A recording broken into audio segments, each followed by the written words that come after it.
Hello students, today we will be discussing about a set of values that are used to represent quantities like number of objects, number of students, etc. We will actually talk about the means of counting various objects.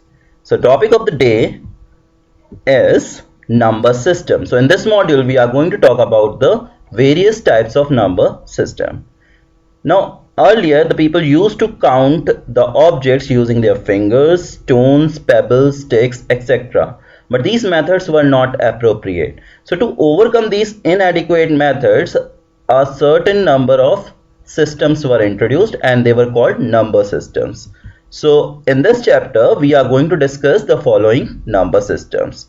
We have a binary number system, octal number system, decimal number system, and finally hexadecimal number system. Let us discuss about the base or the radix of a number system now. Now the total number of unique digits which are used in a given number system is called the base or the radix of that particular number system. When I'm saying unique, it means that the digits used should be different from each other. They should not be same. And the radix or the base is represented as the subscript right under the number in a given number system. For example, we have a number 1001 within parenthesis and the subscript is 2. Then we have another number 157 within parenthesis and the subscript is 10. So this base 2 and base 10 are the actual radix. They are written as subscripts. Let us now discuss the various number systems in such a way that you will be able to remember them. So on your screen we have a table in which there are 3 columns. The first column represents the name of the number system. In the second column we have the unique digits which are used, and the third column has the base or the radix written in it. Fine. So we are going to start with the first number system, that is the binary number system. The term binary means 2. If you remember the generations of computer languages that you have done in class 6, we talked about machine language. The machine language uses only 2 digits, which are 0 and 1, and these 2 digits are also called binary digits. Hence the name of the number system is also binary number system because it uses only 2 digits which are 0 and 1. Now only 2 unique digits, that's why the base or the radix of the number system is 2. Moving ahead with the octal number system. The term octa means 8. So if you see the unique digits used, they are from 0 to 7. 0 to 7 means we have 7 plus 1, that is 8 digits, because 0 is also included. So the total number of digits used are 8 and hence the base or radix becomes 8. The next number system is decimal number system. The term deca means 10. So there will be 10 unique digits from 0 to 9. Hence the base or the radix is 10. Finally, we have a hexadecimal number system. Hexa stands for 6 and decimal, like I said, stands for 10. 6 plus 10 is going to be 16. So there has to be 16 digits. Now 16 digits means from 0 to 15. But if I talk about the numbers 10, 11, 12 till 15, they are not digits, they are numbers, because when we say digit it should be a single digit. That's why the representation of 10 to 15 is in the form of letters of alphabet. So the unique digits used in hexadecimal number system are from 0 to 9 and from letter A to letter F. From A to F it means 10 to 15. So total count becomes 10 plus 6, that is 16. Hence the base or the radix of the number system is 16. So once you have the name of the number system, you should be able to write the definition.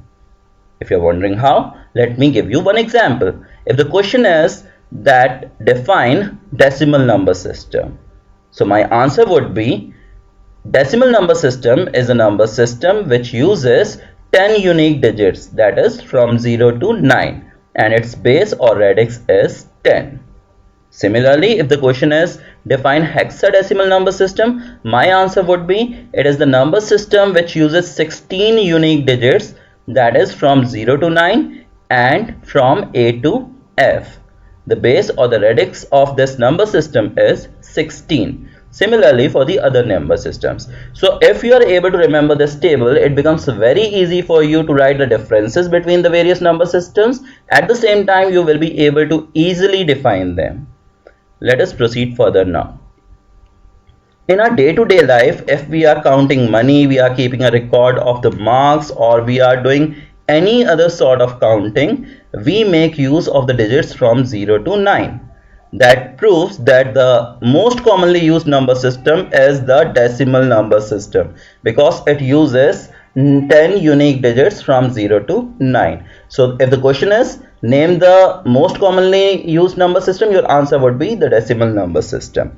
Computers, on the other hand, they understand only the machine language. As discussed earlier, machine language uses only 2 digits. So the number system used by computers is binary number system. Now we and computers are to work together. That means we need to instruct the computer what to do and how to do it. But whatever instructions we are going to give it in the decimal number system form. So this form has to be converted into the binary form. So the interconversion between the decimal number system and the binary number system becomes very important. So let us discuss how to go for the interconversion. The first thing I am going to discuss is how to convert a decimal number system to its binary form. So let us take an example as 37, which is a decimal number system. The subscript is 10. So I'm going to convert this number 37 into its binary form. We are going to follow these steps. The first step says we are going to divide the given number by 2. The question is why 2? Because the base of the binary number system is 2. So I am going to divide the given decimal number by the base of binary number system, that is 2. Whatever quotient I am going to get after division, I am going to write it under the number, and on its right side I am going to write the remainder. If there is no remainder, I am going to write 0, and if the remainder is 1, I am going to write 1. The quotient is again going to be divided, and again we are going to write the remainder on its right side. This process is going to continue unless and until the quotient becomes 0. And once the quotient becomes 0, we are going to take all the remainders from bottom to top as the resultant answer. Let us take an example to understand. Like we have taken the number 37. If you see, I have divided by 2. The quotient is 18 and we are left with 1 as the remainder. So I have written 1 on the right side of the quotient.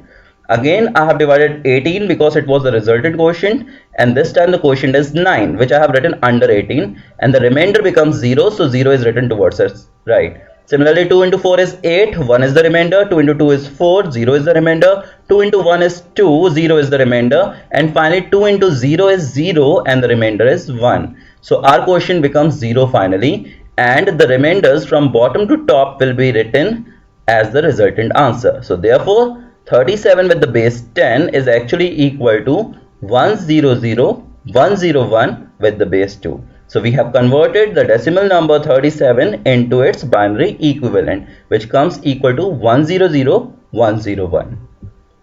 Now the question is how to convert a binary into its decimal form. So what I have done, I have picked up the resultant answer of the previous example to convert it back to its decimal form. And if it comes equal to 37, that means our method is appropriate. So let us follow these steps. The first step says we are going to multiply each digit of the given number by the base of the number system, that means 2. So each digit of this number will be multiplied by 2, and all these individual products will be added. They will be written in the addition form. So if you see, we have 100,101 as the number. So I have taken all the individual digits of this number and I have multiplied 2 to each digit. And we have a plus sign in between all these products. The second step says that we are going to put the power on each base. On each base of this resultant expression, I am going to put a power in the form of whole numbers. Whole numbers are the numbers which start from 0. It goes like 0, 1, 2, 3, 4 and so on. So we are going to put the powers on the bases from right to left, and then what happens is we get this as the result. So if you see it carefully, we have all the bases with the power over them, but the powers are from right to left in the form of whole numbers. The final step says that we are going to simplify it. So once we are going to simplify it, we are going to get it as 1 into 2 to the power 5 becomes 2 to the power 5, that is 32. 0 into anything is 0, so we have 32 plus 0 plus 0. Then we have 1 into 2 to the power 2, which becomes 2 to the power 2, that is 4. Then we again have a product of 0, so it becomes 0. And finally it is 1 into 2 to the power 0. Anything to the power 0 is actually 1. So it becomes 1 into 1 and the result is 1. Finally, we are going to add all these values, and once we add them, the result is 37. There is a note for you students. Because we have discussed the interconversion of decimal and binary, we can go for the interconversion of decimal into any other form also, like decimal to octal, octal to decimal, decimal to hexadecimal, and hexadecimal to decimal. What we have to do in that case? So remember, our process remains the same. To convert a decimal to any other form, we are going to divide the given number throughout by the base of the required form. Like when we were converting decimal to binary, I divided by 2 throughout. But if I have to convert decimal to octal, I am going to divide it by 8. Doing the same thing, writing the quotient under the number in every step and writing the remainder on the right side. And finally, all the remainders written from bottom to top. And when we are converting a given number system into its decimal format, we are going to multiply each digit of that number with the base of that particular number system. And then putting the powers in the series of whole numbers and finally simplifying it to get the result. So the method is going to remain the same. The bottom line is that whenever you are converting decimal number system into any number system, you have to divide the given number by the base of that number system.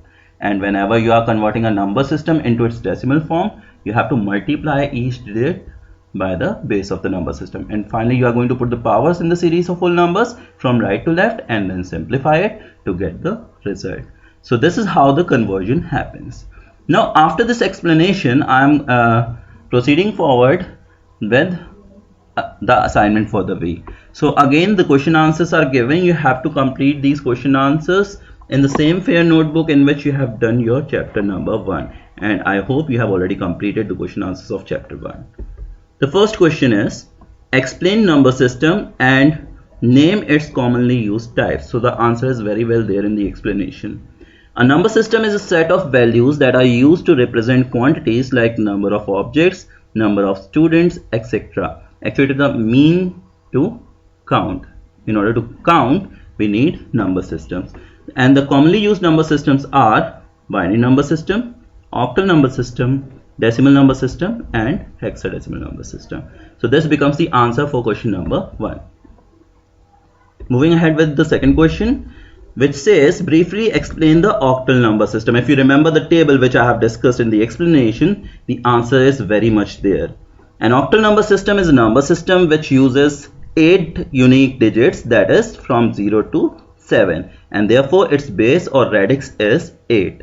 For example, within parenthesis 1, 2, 3 with the base 8. This is how we represent our number system, writing its base as the subscript. So this becomes the example, and this is the answer for question number 2. Moving ahead with question number 3, which says what are the rules to convert a decimal number into a binary number. This we have just now discussed.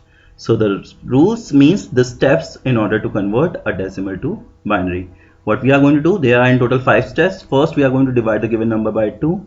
Then we are going to write the remainder obtained towards the right of the quotient in each step. And then we are going to divide the quotient obtained and repeat step number 2. Means we are going to write the remainder in each step towards the right of the quotient obtained. Then we are going to repeat all these steps until and unless the quotient becomes 0. And once the quotient becomes 0, the final step says we are going to write all the remainders from bottom to top as the resulting answer, that is the binary form of the given decimal number. So these are the rules, or you can say the steps in order to convert the decimal into the binary number. This becomes answer for question number 3. There is one more question given in which you have to solve the given parts. The first part is a number in decimal is given. You have to write its binary format. So you can understand it is a blank with a base 2. So you have to convert the decimal number system into binary number system. In the second part, the binary number system, the binary number is given and you have to convert it into the decimal form. Fine. So let's begin with the first part of it, wherein we have to convert 987 given as a decimal number into its binary equivalent. So the method that we have discussed earlier, we are going to divide 987 continuously with the base of binary 2, that is 2, and every time we are going to mention the quotient right under the number, and towards its right we are going to mention the remainder. So I'm going to do it continuously unless and until the quotient becomes 0. So the final thing is by writing the remainders from bottom to up. So the final answer, if you see on the screen, will be 1111011011. See, I have written all the remainders from bottom to top. This is how the result goes. The second part of the question, wherein the same binary number system which we have got as a result in the previous part has to be converted back into its decimal format. So we are going to follow the rule. The rule says that we are going to multiply the base 2 with each individual digit of the number, and then we are going to put a plus sign in between them. So this is our first step, writing each individual digit as a product with the base 2 and putting a plus sign in between.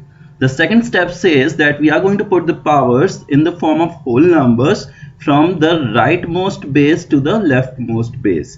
So the powers, if you see, starting from the right side, it is 0, 1, 2, 3, 4, 5, 6, 7, 8 and finally 9. So the leftmost digit is in multiplication with the base with the power 9. We are going to simplify this. 2 to the power 9 is 512, 2 to the power 8 is 256, 2 to the power 7 is 128, 2 to the power 6 is 64, and then we have a product with 0, so it is 0. Then we have 16, 8, 0 again, 2 and finally 1, because 2 to the power 0 is 1, 1 into 1 is 1. We are going to add all these values and the final result that we get is 987, which is actually the decimal number which was converted earlier. So our answer is 987 with the base 10. So this is our final answer. With this we come to the end of this assignment, which you have to complete in the same fair copy in which you have done the previous chapter. Class, take care of yourself, complete your assignments because the assignments will be asked very soon. So take care of yourself and stay safe. Thank you so much.